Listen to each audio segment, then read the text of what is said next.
Welcome to money management channel. Market வந்து நல்ல ஃபிளக்சுவேஷன்ல இருக்கு. இந்த டைம்ல ஒரு சில கார்ப்பரேட் ஆக்ஷன், அதாவது மெர்ஜர், டீலிஸ்டிங் இந்த மாதிரி ஈவெண்டால பாத்தீங்க அப்படின்னா குவாலிட்டியான ஸ்டாக்ஸ்ல வந்து நல்ல அட்ராக்டிவான வேல்யூஷன்ல வந்து நமக்கு பெனிஃபிட் கிடைக்கிறதுக்கு வாய்ப்பு இருக்கு.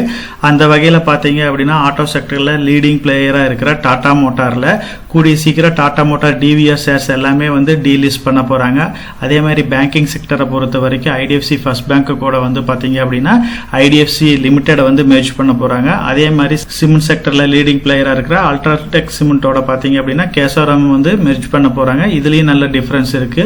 கூடிய சீக்கிரம் பாத்தீங்க அப்படின்னா ஐடிசில இருந்து ஐடிசி ஹோட்டல் வந்து டிமெர்ஜ் பண்ண போறாங்க. இந்த மாதிரி நிறைய கார்பரேட் ஆக்ஷன்ஸ் எல்லாம் பாத்தீங்க அப்படின்னா இண்டிவிஜுவல் ஸ்டாக் க்ரோ ஆகிறது இல்லாம நமக்கு அடிஷனலா வந்து பெனிஃபிட் கிடைக்கிறதுக்கு நிறைய வாய்ப்பு இருக்கு. ஸோ இதுல வந்து இப்போ எவ்வளவு டிஃபரன்ஸ்ல நமக்கு என்ன பெனிஃபிட் கிடைக்கிறது இந்த வீடியோல நம்ம டீடைலா டிஸ்கஸ் பண்ணலாம். ஃபர்ஸ்ட் பாத்தீங்க அப்படின்னா நம்ம சேனல் இந்த மாதிரி நிறைய கார்பரேட் ஆக்ஷன்ஸை பத்தி டீடைலாவே டிஸ்கஸ் பண்ணியிருக்கிறோம். டாடா ஸ்டீலை பொறுத்த வரைக்கும் அதோட சப்சிடரி கம்பெனி வந்து 4 கம்பெனி லிஸ்ட் ஆயிருக்கு. லிஸ்ட் ஆகாத கம்பெனிஸ் வந்து ஒரு 3 கம்பெனி இருந்துச்சு. இந்த மெர்ஜர் ப்ராசஸ் எல்லாமே கம்ப்ளீட் ஆயிருக்கு. இதுலயும் வந்து நல்ல பெனிஃபிட் அச்சீவ் பண்ணியிருக்கோம். ஸோ இதை வந்து மெர்ஜர் ஆர்பிட்ராஜ் பெனிஃபிட்ல வந்து எந்தெந்த ஸ்டாக்கை பை பண்ணா நமக்கு பெனிஃபிட் கிடைக்கும்னு நம்ம வந்து டிஸ்கஸ் பண்ணியிருந்தோம். அந்த மாதிரி பை பண்ணல நமக்கு வந்து ஒரு நல்ல ப்ராஃபிட்டும் கிடைச்சிச்சு. அதே மாதிரி டாடா ஸ்டீல் இப்போ ஒரு நல்ல அட்ராக்டிவான பிரைஸ்ல ட்ரேட் ஆயிட்டு இருக்கு. ஹெச்டிஎஃப்சி பேங்க்கும் ஹெச்டிஎஃப்சி லிமிடெட் மெர்ஜர் பத்தி டீடைலாவே டிஸ்கஸ் பண்ணியிருக்கோம். ரெக்கார்ட் டேட் அனௌன்ஸ் பண்ணதுக்கு அப்புறம் பை பண்ணா அந்த மெர்ஜர் ஆர்பிட்ராஜ் டிஃபரன்ஸ் வந்து பெரிய அளவுக்கு இல்லாம போயிடும். ஹெச்டிஎஃப்சிலையும் ஹெச்டிஎஃப்சி பேங்க்லயும் வந்து அதே மாதிரி தான் நடந்துச்சு. ஸோ அதனால வந்து இந்த அனௌன்ஸ்மெண்ட் இருக்கிறப்பயே நம்ம பை பண்ணோம் அப்படின்னா ஓரளவுக்கு டிஃபரன்ஸ் இருக்கும். லாஸ்ட் டைம்ல பார்த்து பை பண்ணோம் அப்படின்னா அந்த அளவுக்கு டிஃபரன்ஸ் இல்லாம போயிடும். மெர்ஜரை பொறுத்த வரைக்கும் ஹெச்டிஎஃப்சி லிமிடெட் ஹெச்டிஎஃப்சி பேங்க்லயும் அதே மாதிரி தான் நடந்துச்சு. பெரிய ஒரு டிஃபரன்ஸ் இல்லாம முடிச்சு. இந்த மாதிரி நிறைய ஸ்டாக்ஸை பத்தி டீடைலாவே டிஸ்கஸ் பண்ணியிருக்கோம். நெட்வொர்க் 18, ரிலையன்ஸ் குரூப் ஓடதுல TV18, E18 வந்து மெர்ஜர்ல எவ்வளவு பெனிஃபிட் கிடைக்கும், எந்த ஸ்டாக்கை பை பண்ணலாங்கிறத பத்தி டீடைலாவே எல்லாம் டிஸ்கஸ் பண்ணி முடிச்சிருக்கோம். இப்போ ஓரளவுக்கு இந்த ப்ராசஸ் எல்லாமே கம்ப்ளீட் ஆயிருக்கு. இன்னைக்கு வந்து டாடா மோட்டார் டிவிஆரோட டீலிஸ்டிங்கை பத்தி பார்க்கலாம். நார்மலா பாத்தீங்க அப்படின்னா டாடா மோட்டாரை பொறுத்த வரைக்கும் 2 டைப்பான ஷேர் வந்து ட்ரேட் ஆயிட்டு இருக்கு. ஒன்னு வந்து டிவிஆர் ஷேர்ஸ், அனதர் ஒன்று பாத்தீங்க அப்படின்னா டாடா மோட்டார் ஷேர்ஸ். அதாவது ஓட்டிங் ரைட்ஸ் தான் வந்து இது ரெண்டுக்கு பெரிய டிஃபரன்ஸா இருக்கு. அந்த வகையில் டிவிஆர் ஷேர்ஸ் வந்து கூடிய சீக்கிரம் வந்து டீலிஸ்ட் பண்ணிட்டு அதுக்கு ஈக்குவலண்டா வந்து டாடா மோட்டார் ஷேர்ஸ் வந்து கொடுக்க போறாங்க. இப்ப டாடா மோட்டாரை பொறுத்த வரைக்கும் 2 டைப்பான ஷேர்ல டிவிஆர் ஷேர்ஸ் வந்து 10 ஷேர்ஸ் வச்சிருக்கீங்க அப்படின்னா அதுக்கு ஈக்குவலண்டா வந்து டாடா மோட்டார்ல 7 ஷேர் கொடுக்குறாங்க. ஸோ மார்க்கெட் பிரைஸ் பிரகாரம் இன்னைக்கு ரேட் பிரகாரம் பார்த்தீங்க அப்படின்னா டாடா மோட்டார்ல 7 ஷேர் வாங்கினீங்க அப்படின்னா 1010 ரூபாயா இருக்குது. 7070 ரூபாய்ன்ற ரேட் வரும். அதே மாதிரி டிவிஆர் ஷேர்ல 10 ஷேர் வாங்கினீங்க அப்படின்னா 650 ரூபா அப்படின்னா 6800 ரூபா வரும். இப்போ இதுக்கு ரெண்டுக்கு இருக்கிற டிஃபரன்ஸ்னு பார்த்தீங்க அப்படின்னா ஒரு 270 ரூபா வருது. ஸோ ஒரு 10,000 ரூபாய்க்கு நம்ம பை பண்ணோம் அப்படின்னா ஒரு 4 to 5% வரைக்கும் நமக்கு ப்ராஃபிட் கிடைக்கிறதுக்கு சான்சஸ் இருக்கு. ஸோ டாடா மோட்டாரை பொறுத்த வரைக்கும் மார்க்கெட் லீடரா இருக்காங்க ஈவி செக்மெண்ட்ல.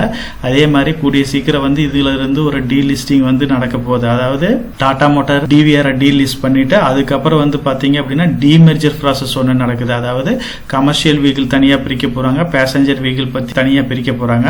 அதை பத்தி கம்ப்ளீட்டான டீடைல்ஸ் இன்னும் கிடைக்கல. இந்த டீலிஸ்டிங் கம்ப்ளீட் ஆகி எல்லாத்துக்கும் டாடா மோட்டார் ஷேர்ஸ் கொடுத்ததுக்கு அப்புறம் தான் அந்த ப்ராசஸ் நடக்கும்.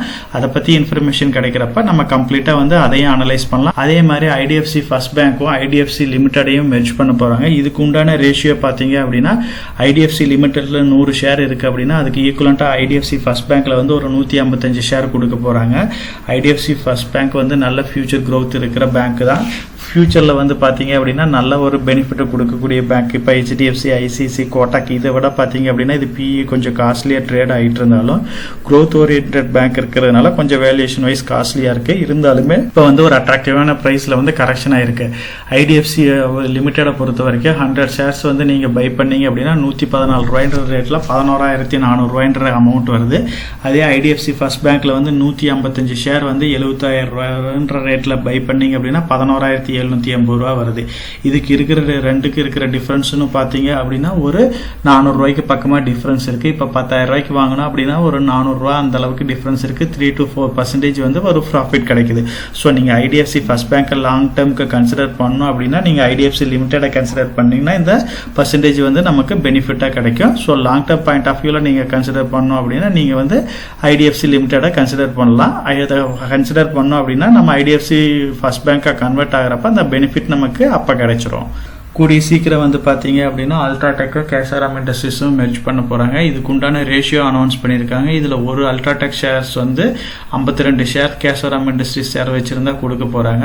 இப்போ இதுக்கு ப்ரைஸ் ரேஷியோ பிரகாரம் பார்த்தீங்க அப்படின்னா அல்ட்ராடெக்கில் ஒரு ஷேர் வந்து 9500 ரூபாயா இருக்குது. அதே வந்து கேசாராம் இண்டஸ்ட்ரீஸோட ப்ரைஸ் வந்து 175 ரூபாயா இருக்குது. அதுக்கு ஒரு ஷேருக்கு ஈக்குவலண்ட்டாக 52 கேசாராம் கொடுக்க போகிறாங்க. 52 கேசாராமோட ப்ரைஸ் வந்து பார்த்தீங்க அப்படின்னா 9100 ரூபாயா இருக்குது. இப்போ இதுக்கு ப்ரைஸ் டிஃபரன்ஸ்னு பார்த்தீங்கன்னா ஒரு 400 ரூபா இருக்குது. இப்போ நீங்கள் வந்து லாங் டைமுக்கு அல்ட்ராடெக் சிமெண்ட்டை கன்சிடர் பண்ணணும் அப்படின்னா இப்போ கேசாராம் இண்டஸ்ட்ரீஸ் கன்சிடர் பண்ணால் ஒரு 10,000 ரூபாய்ன்ற அமௌண்ட்டுக்கு நம்ம கன்சிடர் பண்ணுறோம் அப்படின்னா நமக்கு வந்து ஒரு 5% வரைக்கும் ப்ராஃபிட் கிடைக்கிறதுக்கு நமக்கு வாய்ப்பு இருக்குது. ஸோ இந்த மாதிரி இப்போ மார்க்கெட்டில் வந்து மெர்ஜர் டிமெர்ஜர் இந்த மாதிரி ப்ராசஸாலையும் சரி டீலிஸ்டிங்காலையும் நமக்கு பெனிஃபிட் வந்து கிடைச்சிட்டு இருக்கு. இது இப்போ டிஸ்கஸ் பண்ண ஸ்டாக்ஸ் அதாவது டாடா மோட்டார் ஆகட்டும், ஐடிஎஃப்சி ஃபர்ஸ்ட் பேங்க் ஆகட்டும், அல்ட்ராடெக் இது எல்லாமே லாங் டைமில் வந்து நல்ல ஒரு ரிட்டர்னை கொடுக்கக்கூடிய ஸ்டாக்ஸை செக்டர் வைஸ் பார்த்தீங்க அப்படின்னா இவங்க மார்க்கெட்டில் லீடிங் பிளேயராகவும் இருக்கிறாங்க. அதே மாதிரி ஐடிசியை பொறுத்த வரைக்கும் ஐடிசியிலிருந்து ஐடிசி ஹோட்டல் வந்து தனியாக டிமெர்ஜ் பண்ண போகிறாங்க. ஐடிசியை பொறுத்த வரைக்கும் நிறையா பிஸ்னஸ் இருக்குது இவங்களுக்கு. பார்த்தீங்க அப்படின்னா கன்சியூமர் குட்ஸ் இருக்குது, அப்பரல்ஸ் இருக்குது, எஜுகேஷன் இருக்குது, பேக்கேஜிங் இருக்குது, அக்ரிகல்ச்சர் பிஸ்னஸ் இருக்குது, paper boarding and speciality papers இருக்குது, ஐடி இருக்குது, சிகரெட் பிஸ்னஸ் இருக்குது. இதில் வந்து பார்த்தீங்க அப்படின்னா ஹோட்டல் அண்ட் ரிசார்ட்ஸ் வந்து கூடிய சீக்கிரம் வந்து பிரிக்க போகிறாங்க. அதுக்குண்டான ரேஷியோ எல்லாமே அனௌன்ஸ் பண்ணியிருக்காங்க. அதாவது 40% வந்து ஐடிசி ஹோல்ட் பண்ணுவாங்க. ரிமைனிங் இருக்கிற 60% வந்து பார்த்தீங்க அப்படின்னா ஐடிசி ஷேர் ஹோல்டருக்கு வந்து பிரித்து கொடுக்குற மாதிரி இருக்காங்க. ஸோ இப்போ வந்து இதில் ஒரு பெரிய ஸ்டாக் ஹோல்டராக இருக்கிற பிளேயர் யாருன்னு பார்த்தீங்க அப்படின்னா பேட் இருக்காங்க. அதாவது பிரிட்டிஷ் அமெரிக்கன் டொபாக்கோ இருக்காங்க. அவங்க வந்து இப்போ லாஸ்ட் மீட்டில் கூட வந்து என்ன அனௌன்ஸ் பண்ணியிருக்காங்க, ஐடிசியிலேருந்து ஐடிசி ஹோட்டல் வந்து டிமெர்ஜ் ஆச்சு அப்படின்னா அதில் வந்து 15% பக்கமாக வந்து ஹோல்டிங்ஸ் இருக்கும். அது எல்லாமே நாங்கள் செல் பண்ணிடுவோம் அப்படின்ற மாதிரி சொல்லியிருக்காங்க. ஸோ ஐடிசியிலேருந்து ஐடிசி ஹோட்டல் வந்து டிமெர்ஜ் ஆகிறப்ப நமக்கு வந்து ஒரு அட்ராக்டிவான ப்ரைஸில் இருக்கும். பேட்டோட செல்லிங் ப்ரெஷர் இருக்கிறதுனாலே நமக்கு ஒரு நல்ல ப்ரைஸில் கிடைக்கிறதுக்கு நிறைய வாய்ப்பு இருக்குது. ஸோ ஐடிசியுமே வந்து இப்போ ஒரு அட்ராக்டிவான ப்ரைஸில் தான் ட்ரேட் ஆகிட்டு இருக்கு. லாங் டேர்ம் பாயிண்ட் ஆஃப் வியூவில் டெஃபினட்டாக வந்து ஐடிசியை கன்சிடர் பண்ணலாம். ஐடிசியை கன்சிடர் பண்றப்ப ஹோட்டல் நமக்கு வந்து கிடைக்கிறதுக்கு இந்த ரேஷியோல வந்து கிடைக்கிறதுக்கு வாய்ப்பு இருக்கு. ஸோ அதனால வந்து லாங் டேர்ம் பாயிண்ட் ஆஃப் வியூல ஐடிசி ஹோட்டலும் நல்லா பர்ஃபார்ம் பண்ணும். ஸோ ஐடிசி ஹோட்டல்ல ஒரு நல்ல ஆப்பர்ச்சுனிட்டிஸ் இருக்கு. பேட்டோட செல்லிங் இருந்தாலும் நம்ம விலை குறைஞ்சினாலும் அந்த டைம்லயும் நம்ம கன்சிடர் பண்ணலாம்.